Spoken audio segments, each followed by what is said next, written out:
Humans, welcome. It's the Byte Extra Crunchy podcast with your host, Mr. Brian Tong.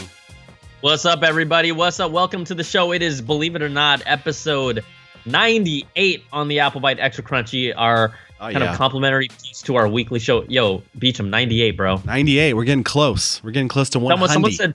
Someone said timing-wise, 100 should fall on the actual week of Apple's keynote announcement, which has been confirmed for September 12th. But again, for all you guys and gals that are out there to be a part of our show, we got, again, a boatload of calls. The number to call us is at, as I read this, 1-800-616-2638. All you have to do is leave your name, where you're from, and get to it about a minute.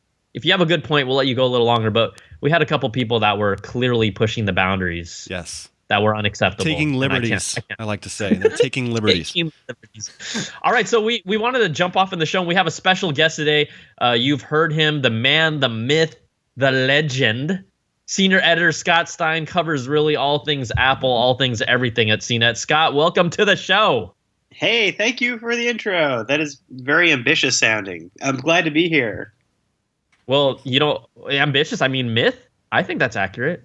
That I'm a myth, that I review all things. I only review a small portion of the CNET things, but I do cover a lot of the stuff that we're talking about and like the stuff that Apple's getting into.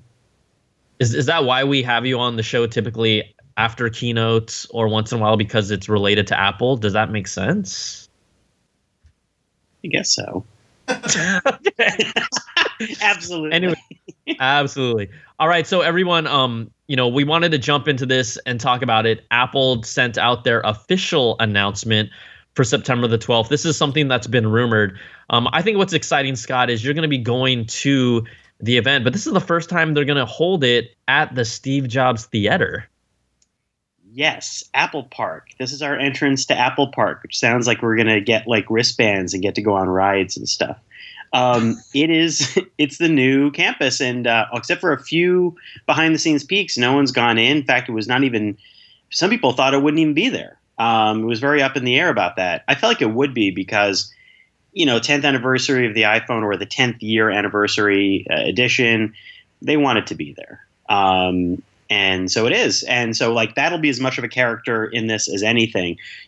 What are they going to show? Not just how comfy the seats are. How are those nice? Apparently $14,000 seats. We'll talk about those, but we'll also, will they give us a tour or, what other elements will be invoked? It'll be interesting. Are you excited about going to the campus? Honestly, not many people are going to be able. Look, I don't get invites anymore because they don't like my mouth. Okay. But are you excited about going to check this place out? Oh yeah. No, I'm really curious about what went into the design here, because there was a lot of money, there was a lot of design effort. What's going on here? What is this theater? Does it all seem Apple Store-esque? Does it seem something different? So that's going to be totally new after a lot of years covering iPhone launches, but usually in places that are like the Bill Graham Civic Center or on Apple's older campus or like more public spaces. So I can say when I registered for this, the process was a little different. I got sent something to add to Apple Wallet. So kind of like Samsung's Note event, I got a little QR code thing that I've got now to check in. So that's new. Who knows? You know what? This is really interesting, though, how they're putting their pass and access to the event on your phone, because there's actually sports teams that are starting to do this where basically you won't even be able to get into the arena now unless you have a phone. They're forcing the ticket system to be directly on your phone. That's crazy. I guess everyone has a phone, but still. I know, but still, not everyone, you're right. Everyone has a phone, but not everyone that goes to sporting events has an iPhone, right? Or a current Android phone. It's just kind of like the assumption is now you have to have a phone to get in. I think it's wild. I mean, it's just one of those subtle shifts that you're like, oh yeah, we are moving forward, You have to print out that QR code and keep it in your pocket or something, if that's even a possibility. But yeah, I'm curious about the space, and I'm obviously curious about all the products, and the degree to which there might be surprises that we're not ready for yet. Yeah. I think there's a chance, although we know a lot of the rumors that are coming out. There's a chance that we're going to see some things that are going to be that we haven't heard about. Just, I don't know. I'm honestly pretty geeked out about this event. I think there's going to be, first of all, Apple's going to throw down the hammer with pretty much the remaining products that they haven't announced yet. So, right, we're expecting to see Apple Watch, Apple TV, new iPhones. But even though we've seen what the iPhone looks like, it's different when you see how they're actually going to make it work. I did want to, before we go on to talking about that in a second, I did want to touch upon the invite that they sent out. The invite itself had this like message on it that said, "Let's meet at our place." And it was funny. The first thing that someone commented on it was like, "Keynote and chill." It's very, very, very forward. I think his name was Cody Armstrong. He's like, "Keynote and chill?" I'm like, wow. Wow. Yeah, it's just kind of come on up for a drink. Yeah, very, very. I don't know. I'm stoked to see just the engineering and design that went onto it. Let's jump into a little bit. We're just going to kind of touch upon one story. It's really the big story of the week from Bloomberg and Mark Gurman. I don't know. Were you able to see this? How they talked about some of the potential new gesture controls that this new iPhone will have? Did you read about that at all? So I'm just going to touch upon it really quickly for people that aren't caught up to speed that are listening for the first time. We know that the iPhone 8, or at least rumored iPhone 8, iPhone Future, whatever they call it, is expected to remove the actual home button. All designs, renders, and indications point to that it will not have a home button on the screen where we're used to, and instead it'll be approaching it in some sort of software gesture control or whatnot. So according to Bloomberg and according to Mark Gurman, the new high-end iPhone will actually have a software dock similar to what we've seen in iOS 11 and the iPad Pro, and it does make total sense. There are some concept videos that are out there that are showing, based on using like the developer tools and kind of the simulators, what it might look like. But basically, you're going to have a dock on your iPhone with a swipe up or swipe down to either unlock, potentially use to unlock your screen if you don't want to use the face unlock. I think it's interesting though, because no matter what, it appears that face unlock is going to be really the de facto method, unless you want to swipe your screen and then type in your code. Scott, what are your thoughts on just the force, quite honestly, just the nature of, you can type in your digits, but is face unlock going to be just like in our face the whole time on this thing? It's like hard to tell without trying it. It's something that sounds annoying, but then if it works really well, then maybe we love it. So I think it's always a bit of a risk when you introduce some new technology like that. Nobody's used it, and we don't know how it's going to feel. If it's essential, then how do you live with that, or do you like the switch? I feel like when Apple introduces new tech, usually they kind of start with like small steps into the tech, like Touch ID. Even now, you don't need to use Touch ID. It's never like you always have the passcode option. It was only available for a couple of things at launch, and then it opened up to more features. Same thing with 3D Touch, although 3D Touch still needs a lot of help. But I think that if you have face unlock, I just can't imagine them getting rid of Touch ID completely, because for payments, that's already worked into the system. To make a move away from that, you got to be really, really ready for that. And then how do you manage between face unlock security and Touch ID security on all the other devices? So I still feel like they might take baby steps with face unlock, and maybe it's like an additional feature, but you still have Touch ID until it moves. It would just be weird. But I think the dock makes sense. I'm a little worried only in the sense that I've been using iOS 11 on the iPad, and it's cool, but it's also very swipey. There's a lot of, to me, I feel like there were like one too many swipes. And if you start doing that, and we talked about the home button going away for a while, or a couple of years now, we were thinking about this. And how do you do it in a way that's not annoying? If you have too many gestures, then I'm worried about like two of these equaling what was one of those, and and then you're like, oh crap. So I'm sure Apple's thinking about that. Maybe to some degree in Android already, like a lot more like screen awareness. That maybe things start, awaking on a tap, bringing up zones that maybe are where you tap them, like ways the screen could activate more simply. And I would like the dock to be at least allow more apps. I like that idea. Yeah. where you could have maybe dial up and like on a Mac, each of the apps kind of gets bigger, and you could kind of just bring your finger over and launch the one you want. That would be cool. Yeah, to your point about iOS 11, for people that haven't been able to play with it as much on the iPad, you can flick up down from the bottom up to reveal the dock, but then you have to do kind of like a longer from the bottom and then all the way up to access, right, the different volume control, the control center type stuff. And there's times where that subtle swipe versus the longer swipe can be confused, or just by habit you're used to just doing a little flick instead of a long flick, and then you're like, which flick there's those moments that I've had, right? Also, like, here's the other thing. So Touch ID may not be able to be worked under a screen, but already the virtual home button is just a slab that has vibration. If you have a screen that has the Taptic engine beneath it, I'm not so sure that's going to feel any different. Have a very home button feeling thing. For all that we say the home button's going away, maybe you still have effectively a home button when you touch that area with 3D touch or whatever, it vibrates and you still get that feeling of a tactile thing. So I have a feeling like it'll give you a tactile feel in a way that will feel more satisfying than just like, oh, it's just a screen. Yeah. And so, for people that aren't super familiar, just go check out some like iOS 11 iPad videos to see. And, it from all indications, it'll give us a general idea. We don't know anything officially, right? This is all still why we talk about it, because it's fun and everyone wants to talk about the speculation around what is it really going to actually function like. We're going to find out in basically less than 2 weeks now, or 2 weeks. Yeah, about 2 weeks now. Yeah, a week from next Tuesday. Yeah, so we're going to find out really soon, but it's interesting to see how that all is going to play out. I did also want to talk about this week. There was kind of a big push and a lot of articles around ARKit, because Apple actually showed off some of the first ARKit apps to reporters.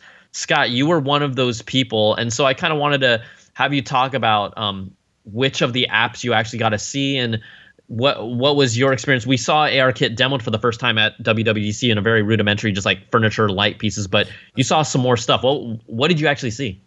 Yeah, so I got to see a little bit. Sean Hollister also got familiarized with some things too, and they weren't all the same things. We're at different places. So what I got to see mainly was the IKEA app, and it looked really good. And I was surprised because I've already seen furniture placement apps like this. I've used Tango, so I'm familiar with the landscape. I've used Lowe's Vision, and I think it's also like, is it Mayfair? There's another one that deals with furniture placement in the room. But Lowe's Vision, for instance, you can place a chair in the room, and it looks cool. And it's a great example of how it stays in space. But that's using 3D depth sensing cameras. On Apple's, it's not using depth sensing in the same idea that Tango is. It's a little more simulated, where the camera plus your motion on the chip do effectively the same thing. So basically, I picked a chair, I put it down in the room, and I walked around totally held in place. And it looked good enough that if I snapped a shot of it, you'd probably think that was a real chair in the room. And that's the cool part, is the graphics are so much better in AR on ARKit than they were on Tango using the one phone I used, the Fab 2 Pro, or the Asus, the Zen phone, for what I used a little bit. They invited me to kind of go up and look at the details on the chair. Mm-hmm. And that was where it was cool, because I got in really close and I could look at the weave on the chair, or you could look at like the grain on it. Basically the same way that the graphics are rich in any iPhone game, but now you're combining with that sense of depth, and now you're like, well, now I can check out a detail, which is really useful. So that was cool. And I also took another look again at Star Wars holographic chess. Oh yeah. That's just going to be real. That is a real game coming out. I thought it was a demo at first, and now apparently it's a real game. And it's exactly, this is holographic chess from Star Wars. Like, you're playing this on a tabletop, you put the board down, you walk around it. Holographic Jabba, I think it's Jabba, or one of the Hutts, is sitting across from me. And that's really cool. It's kind of almost not quite as impressive as the IKEA one, just because that you're looking at a game. Mm-hmm. The IKEA one is like, oh, this is actually in the room and is meant to look like a real thing. Is there okay? So you talk about the IKEA one. I'm excited about that one. That was like when I heard that they were doing one like that. I was like, oh my gosh! I was like, this is a perfect application for this. But I'm curious, when you use the Star Wars Hollow Chest game, does it open up the potential for like an accessory where maybe you have your like phone mounted on like some neck straps so you can see it here? Because I can't imagine you want to play Hollow Chess like holding a phone it's chess. Where I'm like doing this the whole time and I'm like, hey. Yeah, like for extended periods of time. I think it's a real problem for design, and I agree. I think there's a point which you just want to turn holographic mode off and just play Star Wars chess and just say, I don't need to hold this up. I'm sure that excitement will fade, but it does bring up the thought of like, when will, I'm sure it's in the plan sometime for Apple to then go explore, glasses or things like that. But in the meantime, how quickly do we have that urge to do it? And will any accessory support it? Now, Apple has not said really clear yes or no on that. Some AR headsets, like the Mirror Prism that I looked at, which is, you pop your iPhone in and you have like a kind of an AR, or even, they said that they think that ARKit is going to really help them, that they think that you'll be able to combine ARKit with theirs. And so I'm curious, like, I think if it's a kit and it's pretty open, and I'm not a developer, maybe you can come up with ways to use it. The only thing I do know is that the front-facing camera for the iPhone right now is not set up to take advantage of ARKit. So if you flip it around. So like the whole Snapchat filter, Facebook filter idea, it's not equipped for that yet. Is that what you're saying? Exactly. Yet. I think with obviously 3D face scanning and all that stuff, if there's any other shoe that Apple's going to drop, it's going to be that the next iPhone or iPhones have that built in. Maybe it's not just the 8. Maybe the others have that scanning as well. That could be the other surprise, is that maybe they put that face scanning tech into all the phones and that creates a standard. Who knows? But total speculation. But I think that would be cool, because then you could have crazy face filters, and who doesn't like to look like a hamburger? Well, I think it'll make an easy opportunity for all kinds of jokes and lowlights of the keynote if we have to start seeing Phil Schiller show off face filters at the keynote. You turn into a vampire. Turn to Elvis Presley. Yeah, I'll leave that to Craig Federighi and everything. That's really cool. I also thought was interesting, just industry-wide, is how, right, when we first heard about AirKit, I mean, you and I remember when we talked about it after, it's like Apple instantly has this huge install base. They can really push this forward. Pokemon Go was that killer app that kind of unlocked people's brains to be like, oh, now I understand how augmented reality is cool in just this real small example. But because the game was so popular, Google announced that they're opening up their own software development kit to the public, which is AR Core. And I thought it was interesting because, right, Google's been working on this Project Tango thing forever. And it's always been this like, oh, we're going to create an augmented reality phone. All of a sudden, Apple's like, hey, we're just going to make it available to all our phones. And this is clearly a reaction to that. I know they have their own knowledge and information and learning from Tango, but it's like, oh, what curious time that all of a sudden now they're like, hey, we need to get AR Core out to the public because, yeah, Apple's kind of like has the jump on us right now. Publicly, in the public mind share. It's crazy that Google hadn't done that before, because I kept wondering, like Facebook, why did they not enable this? There probably is a good reason, in the sense that you could see that Google was getting there, developing with Tango, being first to do that, and then when they announced at Google I/O all the the VR stuff, that they were going to have these standalone VR headsets, they used something called WorldSense that was Tango based to use dual cameras. And I was thinking, like, this is the beginning of Tango, like, drifting. And I feel like AR Core is part of that, and they keep learning. But also, like Apple has said with ARKit, you need the graphics. And this is like the hardware-software integration. This is like Apple, like VR. VR is totally about finessing everything to work seamlessly and with such little lag. AR is kind of like that too. And so Apple has a huge advantage designing that. Google could get there, but with all the different phones, you have to create a standard. So I guess it's like S8 and Pixel for now, but I thought they would pick Daydream as the standard but maybe that will happen. It was weird though, and it's totally catch up. And Apple launched announced more of its apps as a counterpunch, and so it's like the AR wars of 2017. Yeah, it's on. It's on. I think it's really fascinating how in pretty much less than a year, all of a sudden it's like just escalated, right? It was like we didn't know. Now, once they made those tools available, and people that are listening or reading or watching, they'll be like, "Oh, Google's copying Apple now. Apple's copying Google." Like, yes, everyone copies everyone. Copying everybody right now. They just do it their own way. You can live stream from anywhere. You can from Instagram, YouTube. There's like 20 places to live stream. Face filters, Facebook. Everyone has it. So that's what 2017 is all about, I guess. Everyone's getting there at the same time or with each other.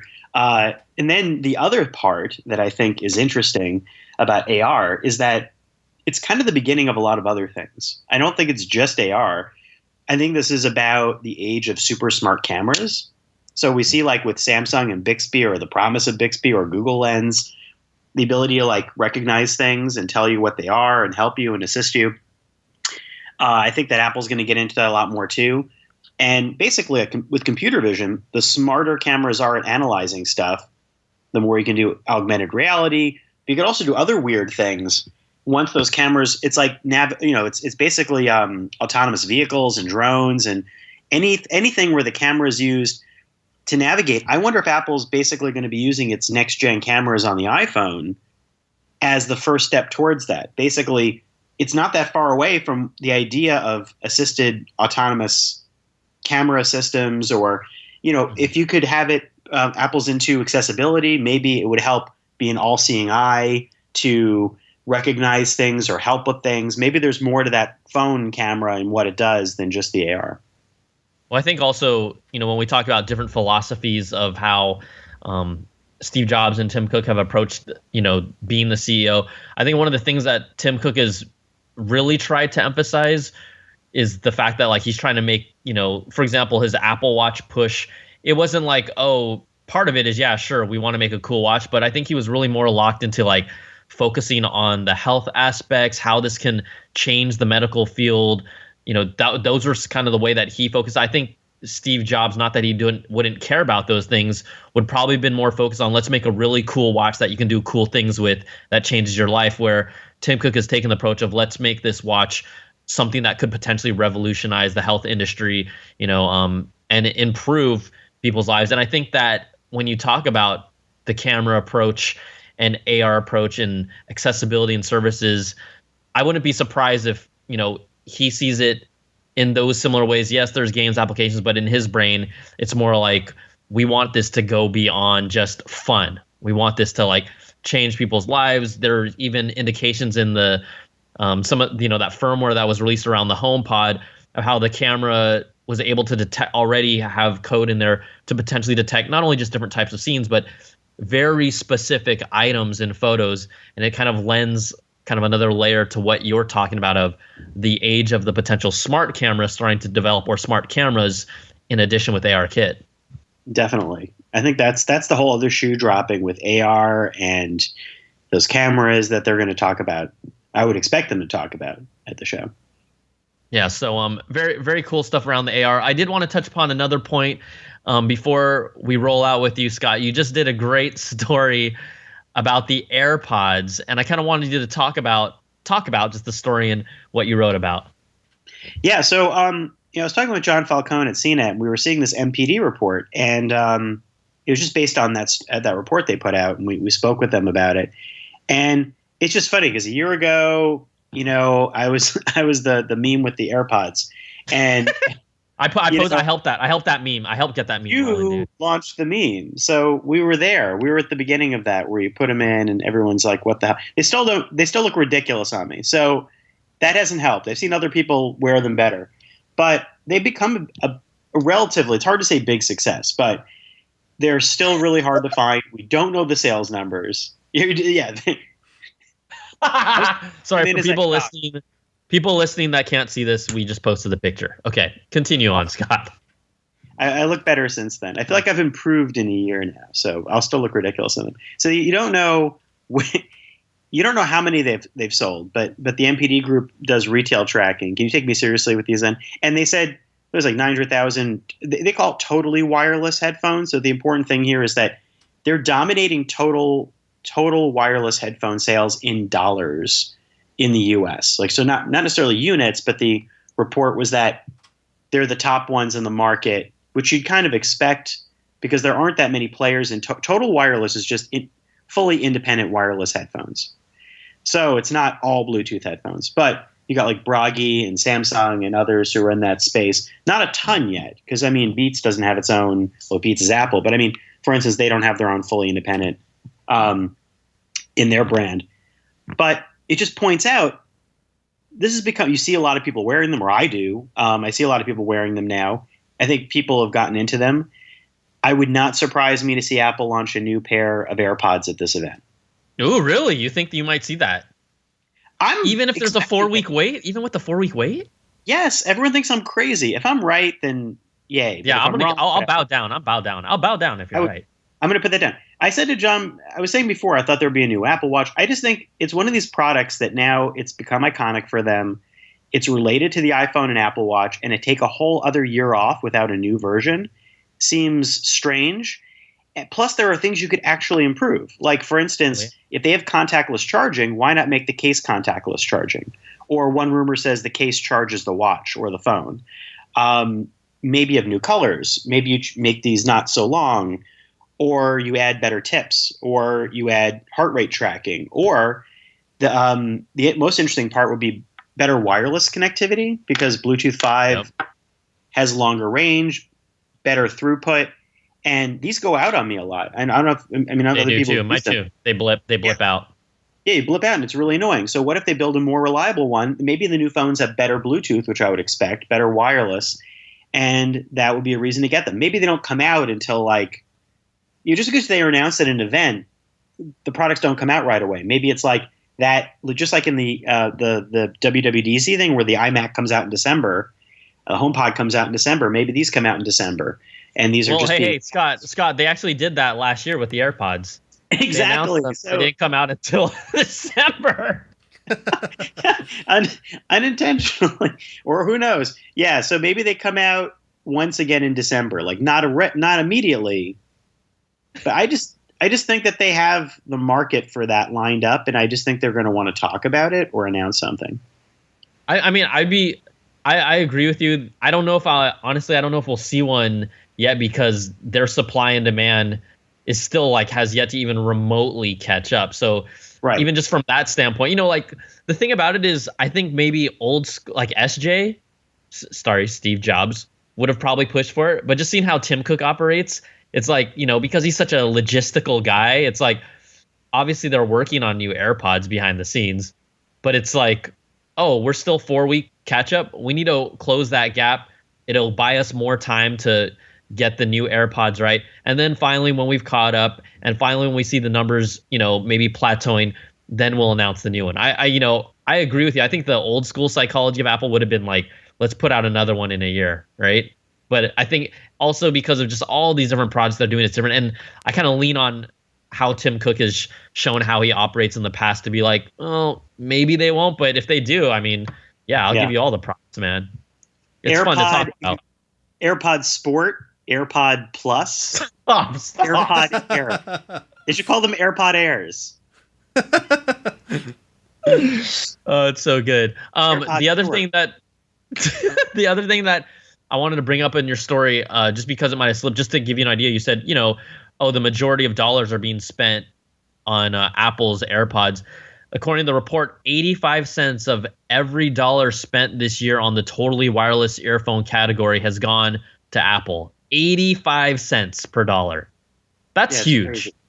That's really big. They're the only ones who I think have really carved out a brand identity in that space. I mean, I'm sure David Carno now will yell at me about that, because he'll say this is something I forgot. But I think that I've used Tier 1s, and I've looked at Bragi and things like that. Those are really fringe, and Samsung is launching a new version of its Icon X headphones, but they're very sport oriented. So yeah, I just think they kind of stand alone in that space, which is why It's not a total surprise, and now, I just wonder what else they're going to do about it. Maybe it's a new case. Well, it's weird though, because like you said, right, it's not a total surprise. We kept on joking like, oh, guy, those things look like horribly awkward, and I still think they do. But we also agreed that they're probably going to sell a boatload of them, and it's true, they have, and it's just like, again, it always reminds you to never underestimate the power of the brand. Like, they have an effectively, they have a very long battery life because you basically are always recharging them fast in the case. They feel good in that regard. Their auto switching is really cool, not between devices, but just between ears. Correct. And that stuff feels really new and helpful. But yeah, exactly. Like what a lot of it, I think, has just been about the sort of like phenomenon of the identity of the product. Yeah, in a weird way, I think the heavy hot take opinions, which, that's honestly part of our job, to have fun with those hot takes.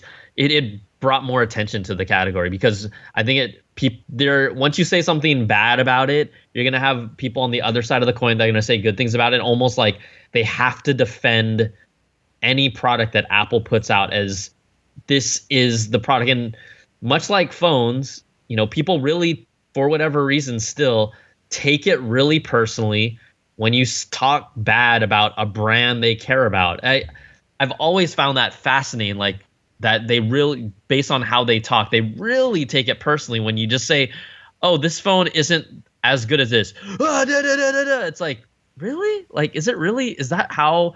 And it's not just kids, it's grown men. Like, it's grown men.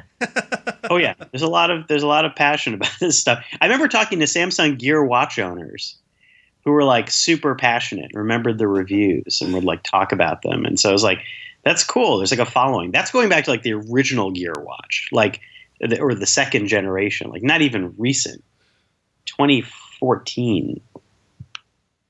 Yeah, there's a lot. I mean, look, the reason it's good, there's passion. I mean, we're passionate about it. We just don't personally attack people when they disagree on it with us about a phone. But I think, that passion is why we do what we do and why it's exciting to talk about this stuff. If people didn't care, we would not have jobs.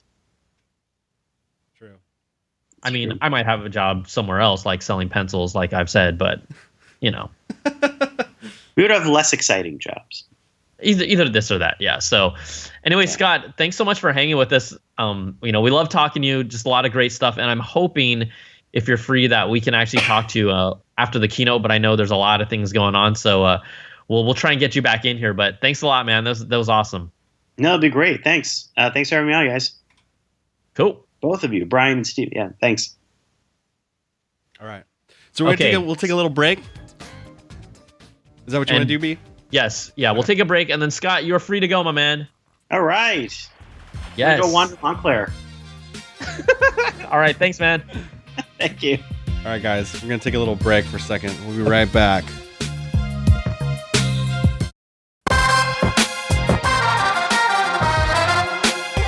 And we are back with Mr. Brian Tong. We just want to say thank you to Mr. Scott Stein again for chiming into the Apple Byte Extra Crunchy. We also wanted to note that this episode of the Apple Byte was brought to you by nobody. And now we return back to our regular scheduled programming. All right. Thank you, nobody. Thank you, nobody. Really appreciate the love. Appreciate it. All right, let's jump back into the show. There are more iPhone news stories. We're going to kind of crunch through a bunch of things, but just kind of some quick notes to make.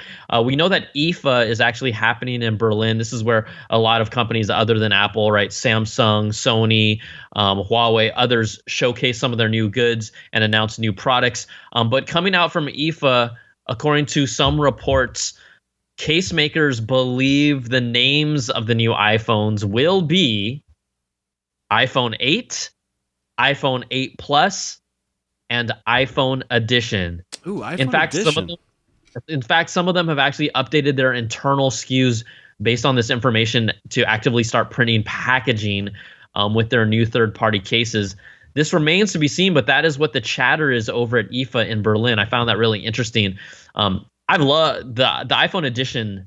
It's catchy to me. I mean, I have a song lined up, if that's what they're going to call it, because but it moved away from iPhone Edition, so then I kind of stopped and I'm like, oh man, if they bring it back, we'll be ready to roll. I kind of like it too, but it doesn't really roll off the tongue. iPhone edition. I don't know. But are you thinking like a new edition song? Is that what you're thinking about? Not really, but because it would have to, the lyrics would have to roll off the tongue, like you say. But I got some. I got some. But if they make it iPhone 8, then I'm gonna have to start from scratch. That's all I'm gonna say. Right on. It's kind of tough. We also wanted to touch base. We talked about this last week, but really for some reason, even though we've actually been talking about it for more like a month or so, it really got traction. These rumors or rumblings that the iPhone was going to cost somewhere around $1,000. I don't know if you saw people talking about it, but because the New York Times posted, oh, we believe that you might have to pay $1,000. This has been talked about in the community on the Apple Byte within the rumor circle for at least a month or so. And then everyone started, my friends started saying, hey, is the iPhone really going to be $1,000? I'm like, how much do you pay for your phone right now? I think that all of a sudden this idea of $1,000 is scaring people. Yes. Even though they don't realize they're already paying probably around $800 for their phone. Yeah.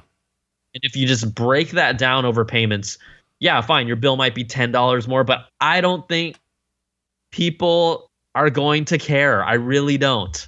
Well, when did the price go up? Like the iPhone 7s went up, right? I think I recall the 6 was around $600, $700 or something like that. Maybe around $650, $700 at the time. Yeah, so the 7 was really the first time there was a big sort of price increase, I feel. So with the say yeah. So now the next one is going to go up even more. But that's just if you buy it outright, right? Well, even whether you buy it outright or they spread the payments over 2 years, right? It's still going to be a lot. And I just have to remind people that the 128 gig iPhone 7 Plus was already $1,000 after tax. Oh, wow. So they've actually already sold technically a $1,000 phone. Yeah. So again, it's like people that are freaking out. I'm like, dude, people are already doing this. I literally don't think it's going to stop people that really want it from getting the phone. So might actually make Apple more profitable. It will. It will. More money, It will. So we'll see how that all shakes out. This one is a quick story just about, iPhone platforms in general. Apple has acknowledged that the leadership for the Siri team has officially moved off from Eddie Q to Craig Federighi. In a quote, says Craig Federighi is Apple's senior vice president of software engineering, reporting to CEO Tim Cook. He now oversees the development of iOS, macOS, and Siri. Again, originally that was allocated to Eddie Q. I find this interesting. I didn't even know this. I don't pay attention to every single detail, but think about this. Eddie Q is a services guy from a standpoint of like iTunes Store, Apple Music. Like, it doesn't make sense for him to oversee Siri. That doesn't even fine. Have someone oversee services, though. I mean, yeah, it kind of makes sense to me. I mean, Siri is like almost a service. You ask her a question and she serves something up for you. But it's like AI. It's like artificial intelligence. You should have someone who's heading that to be like, from the software development side, right? Siri's basic, most glaring problem is just not as smart as other AI. So I don't know how a services guy is going to be able to do that. Like, clearly, when I see what Apple did with ARKit, we had reported that they had built huge teams around ARKit. They're going to go all in, and that's shown in what we've seen, at least initially, and how it's, at least in the minds of the public, has started to take off with this first batch of apps. But it's like, put a team behind Siri like that.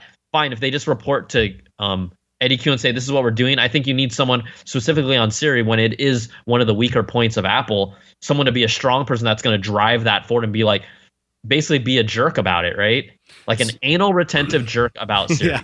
So are they like just kind of rearranging the deck chairs here, or is it seems like almost like a big shake up, like he's not getting the job done, so we need to put someone else in charge who might come in and whip the team into shape or something, I just think from the outside, Craig Federighi handling Siri makes more sense because of how it's integrated into the operating systems, which is his calling, Yeah. That makes more sense to me. So that's just a little, like you said, reshuffling in the background. I don't know if any of you all saw this, but we referenced IFA earlier, but Sony released a new wireless enabled speaker.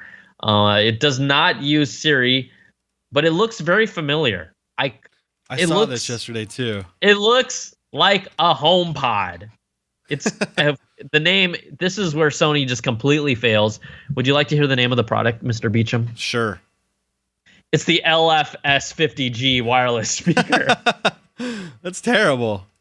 I'm trying to. I'm trying to find the link because the link's not working here. Hang on, I'm gonna. Oh, it's not. Dang. Hang on. It's the LFS50G. What are they doing? My goodness. It looks exactly like the AirPod, except it has like little lights and numbers on it.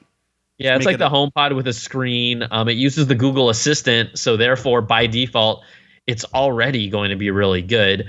The other catch about this, it's even when they revealed, like they took off the top of it, it's very similarly designed to the HomePod.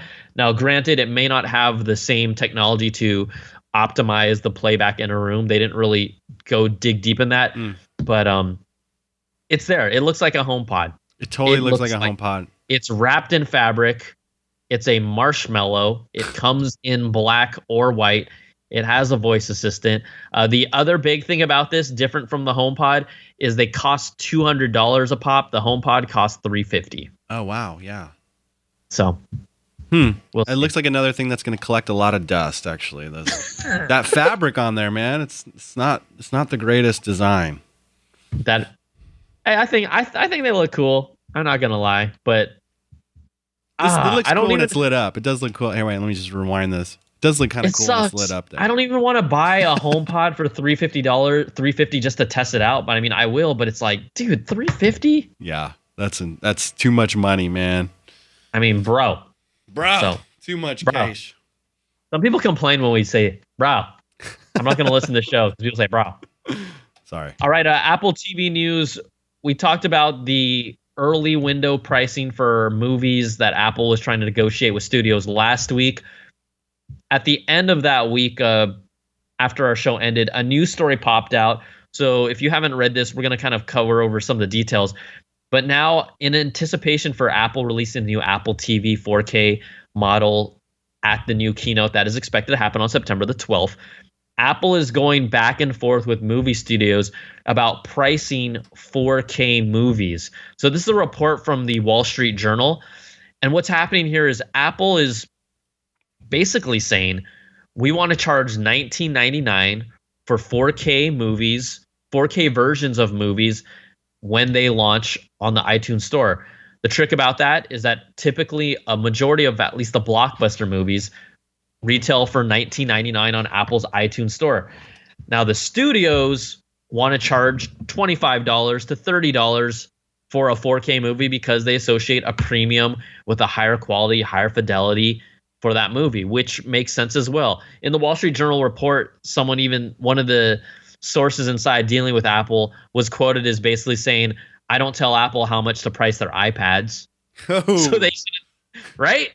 Like, oh, snap. Right? So why are you telling me how to price my movie, right? And so we put this in the recent weekly show, the Apple Byte Video Podcast. But what I found interesting is some people are like, why are you complaining about Apple wanting lower prices for us?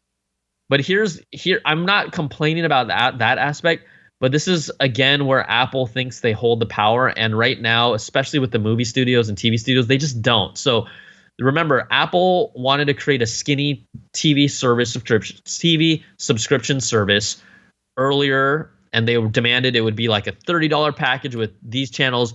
That's all we want to do. And the networks were like, no, we don't want to do that. So what did they do?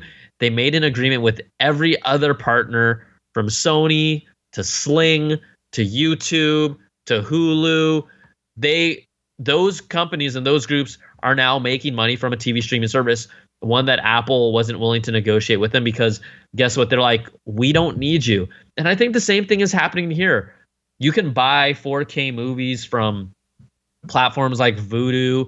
And if Apple thinks that just because they're iTunes again, that the studio should have them charge $25 and they're like, no, we want $19, they don't hold the power again. It's one of those things where they still want to come from a position of power, but the industry has changed and studios can go to other platforms that show off 4K content. They don't need the Apple TV to be their 4K savior. They just don't. Yeah, and they will. There's so much competition happening right now, and they can just easily go somewhere else and make a deal. But I'm kind of against this charging a premium for higher resolution content, because eventually, like in the next few years, everything's going to be like that. So it's like just a temporary cash grab that they go for during this period of time when there's like this reshuffling of how content gets distributed, you know? So like, oh, we got 4K now, so we can charge a little extra money. And then like in 5 years, everyone's going to have 4K, and it's not going to matter anymore. So then that will probably go away, those premium prices.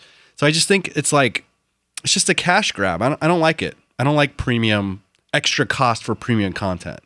I think that's a good point, actually. I think that's a really good point that you make about that. Because, I mean, we did the same thing with HD Blu-ray. Like, is anyone watching Blu-ray now? You know, I mean, probably some people. Yo, I just raised my hand. I know. But are you actively buying new Blu-ray videos and stuff? Like, I don't know. It just seems like something that's going to go away and it's going to be gone pretty soon. You know what I mean? I just think charging more money for premium fidelity or quality is kind of a lost thing. I don't know. Look, I am the dinosaur, and I've admitted it before. I'm the guy that still buys Blu-rays because I want the highest fidelity. Yeah, and they look awesome, you know, but I mean, how long is that going to last? I know. I mean, eventually, I know. I mean, you're right. Eventually it'll catch up, but also like part of the psychology is, right, you can actually buy movies 2 weeks before they come out on physical now. They're like trying to encourage people to buy digital because they honestly probably make more margins from it because they don't have to produce or print or press ship anything. Totally. So they're always like, get it on digital. I wait for the physical copy so I can get a physical version that is the best fidelity, and then it comes with the download for free. Because like, not free, but it's packaged with that for roughly the same price. Like I feel weird I'm old school. But I invested in a system that looks badass. So I'm like, I'm not gonna get a digital stream. I'm not gonna do that. So yeah, but some of the digital distributors are doing like amazing stuff now, like HBO Go. And when you stream like to Chromecast on that thing, it looks incredible. Like it almost looks better than my cable television. You know what I mean? So might, but nerdy me sees the artifacting around the dark areas that I do that too. I do see that too. I hate that. I hate that. It looks especially so bad. Game of Thrones is like a real dark scene. You start to see like little pixels and stuff. Right? You see, that's what I'm talking about. Okay, at least you feel me on that because you're like, oh, that's so annoying, and it's whatever. Fine, first world problems, dude. First world freaking problems. And that might be our Wi-Fi connection at our house. Who knows? You know. But yeah, that is a thing. But it's getting so much better. Like everyone's being able to do it so much easier now. So, like for example, I let one of our coworkers borrow the Blu-ray version of I think it was a Blu-ray version of Game of Thrones stuff, and then they came back to me. They're like, "Holy crap! It looks so much better." Compared to when you stream it. And I'm like, yeah, I mean, no doubt, that's totally true. I got my PS Quattro. I watch all my Blu-rays on. PS Quattro. So we'll see how that plays out. But I think the biggest concern is to me if Apple is rolling out a 4K Apple TV at this new keynote. You need to come with 4K content. Oh yeah. I'm curious who's going to win that battle because we have a couple more weeks. Don't tell me you're going to say, hey, we have a 4K Apple TV and you can't buy 4K movies for it. You know what I'm saying? That sounds stupid. That's just stupid. So we'll see who wins that battle. Another quick follow-up about Apple 4K TV. At WWDC, Apple announced that the Amazon Prime Video app would finally be coming to Apple TV. Nice. We're expecting it to come around sometime this September. But according to Recode, the Amazon Prime Video TV app may not even be ready for the new Apple TV launch as well. And to me, that also is just, if it happens, Amazon Prime does have a few shows that stream in 4K. But let's pretend. Okay, so if they don't make a deal with the studios, they don't get 4K movies to buy on iTunes. Amazon Prime Video app doesn't come out. That's another 4K source that they don't have. So what are they going to launch with? Like, hey, Netflix happens to show some 4K videos. Planet of the Apps in 4K. Oh God, no. What was the other one? What's the other Apple show? Carpool Karaoke. Yeah. Carpool Karaoke in 4K. Wow. The logo's like 4K logo. 4K. So we'll see how that all shakes out. But again, I don't know about you, Beecham. Are you excited about this keynote coming up in a couple weeks? I am excited, man, because this could possibly be my new phone. I've had the same phone for 2 years now. So it could be my new phone. We don't know. I don't know yet. We're going to see. I'm honestly juiced because we're just going to see so much new stuff. I think it's going to be very interesting. Yeah. All right. You know what, Beach? The show's been going a little longer. Let's just skip over. You want to jump into the phone calls? I think it. Let's do it. Yeah, we got a lot of good phone calls. Like an hour and a half. Yes. Just be considered. There's stuff to talk about. Should we go through the gates first, or should we go through like the regular calls? Yeah. Okay. So remember last week we were talking about what would the new gate be for the iPhone 8/iPhone future. So we had some of you guys and gals call in, and this is what some of you all said. Okay, we got 4 of them, and they're real quick, so we'll just go through them. Hey guys, this is Kevin from Chicago. How's it going? My vote for the next gate from Apple would be FaceGate. So it'd be FaceGate 17. Later, guys. Love your show. Peace. We agree. Another one? For Apple's facial recognition, FaceGate. Makes sense, right? FaceGate. Thank you. Yeah, FaceGate. So this one came out of left field, and I was not expecting this, and it's a valid gate. So let's see. Twin Gate. Why Twin Gate? Because now all identical twins will be able to unlock their twins' phone. Beautiful. Twin Gate. Do you think that's possible? I mean, I think it's possible if they are truly identical. The thing is that how often are you going to be next to your twin? Yeah. Like when you're younger, maybe. And this might affect 0.1% of the population. Yeah. I do know some identical twins, and as they get older and older, they kind of start to not look as much alike. So that you got that going for you. Okay, so let's go to the phone calls. All right, here's the first call we got. This is Matt from Georgia. It would make sense that Apple is introducing a new Apple TV with all the DirecTV Now promotions. Back in December and January, they were running that promotion where you buy 3 months for free. You buy 3 months and you get an Apple TV for free. And then they just reintroduced that same promotion. So it makes sense that they're dumping off all of this inventory at a discount to make way for a brand new Apple TV. Cool. Theories? I think, yeah, I agree. I'm nodding my head. I mean, he makes good points there. Yeah. All right. Next call. What up, Beach? What up, Ton? Jordan from Denver, Colorado. 2 questions. On the iPhone future, how do you think Apple will handle replacing Face ID with Touch ID? Do you think Face ID will replace Touch ID for all my banking and other Touch ID-enabled apps right away? Because I really don't want to go back to entering a password like an animal. Also, do you guys think that Apple will jump back into the Wi-Fi game and maybe package together 3 Apple TV boxes that include a mesh Wi-Fi solution? I don't know. They could get a lot more Apple set-top boxes in people's homes while solving crappy Wi-Fi all at the same time. What do you guys think? Am I crazy? Keep up the good work. Peace out from Silicon Mountain. Silicon Mountain, that's true. Denver, baby. That's a up-and-coming area also with just Silicon Valley companies. Also, the marijuana industry is quite blossoming over in that general area. Oh, yeah. Denver, Colorado was the first to legalize it, huh? I was there when it happened, too. Oh, wow. Brian was there. Yeah, I spent a lot of time out there. Cool. I helped push forward the initiative. No, not really. So when he talks about what was his first comment that was cracking me up? Oh, what was it? I forget too. No, stop. What up, Beach? What up, Ton? Why is my brain farting? Apple will handle replacing Face ID. Oh yeah, Face replacing ID. Touch ID. Okay, so replacing Face ID with Touch ID. I don't think we have a choice. I mean, if you want to be an animal, you can go back to the digit code, right? You savage. You just horrible savage person. But no, I think that it's gonna force us to, and if it's as fast as they say it is, I don't think it'll be a problem. I really don't. If all the indications, as they say, it's a 1/1,000,000th of a second, it can detect it at an angle. Maybe there's some tolerances that we see. It's one of those weird things where we just have to see it in action and then we'll be able to make a judgment. So it's hard. It sounds like it could be cool, but I can't really give a verdict on it until we actually see it play out, and then we'll have a better idea of what. Right now, we're just talking about it in theory. So, but if you're asking, will it replace it? Absolutely, it's going to end up replacing it for at least for this generation. Maybe if something happens where there's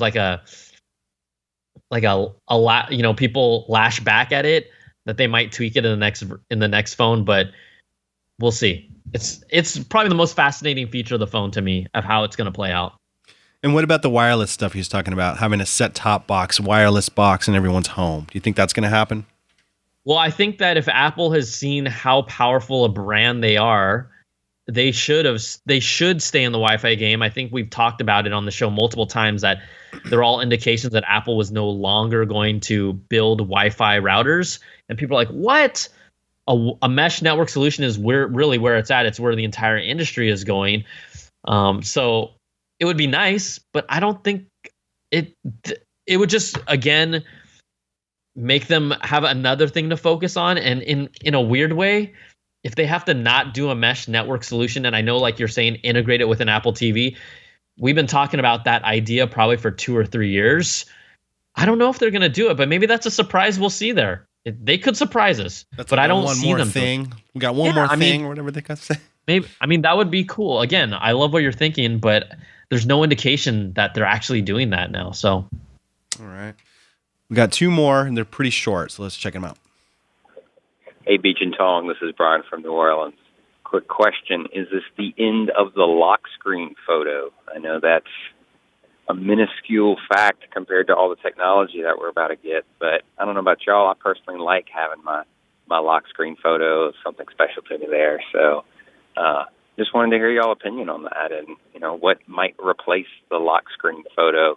Because if you just look at your phone and it unlocks, I guess you can't look at the photo anymore. Discuss. Thanks. Bye. He's absolutely right. I'm sad about that too. I'll be sad. So I got my son on here. Look how cute this guy is. I got this guy in his Iron Man. You won't have him on there. You won't have him on there anymore, bro. I know. When I look at my phone, he's gonna disappear. It's gonna be upsetting. Like literally, that picture is no good anymore. How am I ever gonna see it again, Brian? Unless I might have to open my phone and go through my photos. I'm sorry, man. I'm sorry. Face unlock. Oh man. Tim Cook. Give and take. Out of here. Get out of here. That's a really good point, though, right? Yeah, it is. Like, let me see. What should I guess I can show people what I have on my screen. It's like me and Bay. Yeah. What are you guys looking at? What's over to the left? It's some dramatic, like, it's like stand against a pink wall and look like you're really looking at something, but you're not. Like every other fake Instagram post that we see these days. It's cute. It's very cute. And not a fan of fake. This is real. Posts. This is real. He really has those blasters on his hands. That's real life. That is real life in his bedroom. It's real life. All right, last call. All right, last call. Here we go. Hey, Steve and Brian. What the hell? A question concerning the carrier plan for the new iPhone 8, the financing plan for the carrier for the iPhone 8. Right now I'm paying around $40. I just wanted to know what you guys thought about what the carrier plan financing would be for the new iPhone 8. Some people are saying around $50 to start a month. I was just wondering what your guys' ideas was about. I love you guys' show. Have a great day. Bye-bye. $50 a month. Dude. That's a lot. Wait, is that on top of your regular phone bill? Yeah. That would be on top of your phone bill. See, I'm not totally in the know about how these things work, but if you're paying $50 a month and you're paying your regular phone bill for data and minutes or whatever, that's a pretty hefty bill every month. I think you're paying more than $50 a month. You're going to be really paying closer to $60 a month if you're getting a $1,000+ phone. You basically have to. It's like a car payment. You know what I mean? You're basically buying a laptop. I mean, this is the interesting thing, right? Our phones are a lot of our life. They're basically a mini computer now. Yeah. Like People are using their computers more for work and then using their phone as their leisure device. Oh, man. To do everything, right? I mean, you're doing that. I'm doing that. Mine is definitely 50-50 work and leisure. For That's sure. what I'm talking about, right? Yeah. So I think it's going to be more than 50, quite honestly. So just buckle up. I'm serious. For people that want to go ham on this thing, sticker shock. I'm telling you, like, it's time to go back to ramen dinners with the family, okay? It's time to go back to Nokia, clamshell, flip phones. You want mac and cheese for lunch, breakfast, lunch, and dinner? You get an iPhone. You get an iPhone 8. Totally. You know what we need to do? Whenever they come out with a price, we've got to do something like things you can get instead of the iPhone 8. Like, that's a great idea. I'm just like, how many boxes of freaking? Let's just get the cheap, crappy stuff like the cup of noodles ramen. Could you get? I don't know. I'm just thinking about that because right now my phone bill is like $87, and that's like with a special discount for something, That's what I'm talking plus about. $50, that's gonna be like $100. Dude. Don't make me do math on live on the air, but it's like $140 some dollars. I won't make you do math live on the air. Thank you. That was incorrect. I'm just kidding. It's close. You're all like 80 plus 50. That's like $100,000. When you add taxes and fees and all the crap, it's just sad. It's sad. Yeah. All right. So that's gonna do it for this week's show. Thank you everyone for coming in and hanging out with us. We are working on getting some cool guests lined up around the Apple event. We have yet to confirm that, but we will keep you posted. But again, thanks for listening, watching. If you guys and gals want to be a part of the show, call in the show. It is 1-800-616-2638. Call us, holla. Have a great weekend. Beecham, are you going to enjoy your weekend? It's a long weekend. I'm going to have a great weekend. Thank you all for watching. And you have a good weekend too, Brian. I'm going to the beach, baby. Oh, not yeah. It's got to be super hot down in LA because it's like 100 degrees in San Francisco, which is unheard of.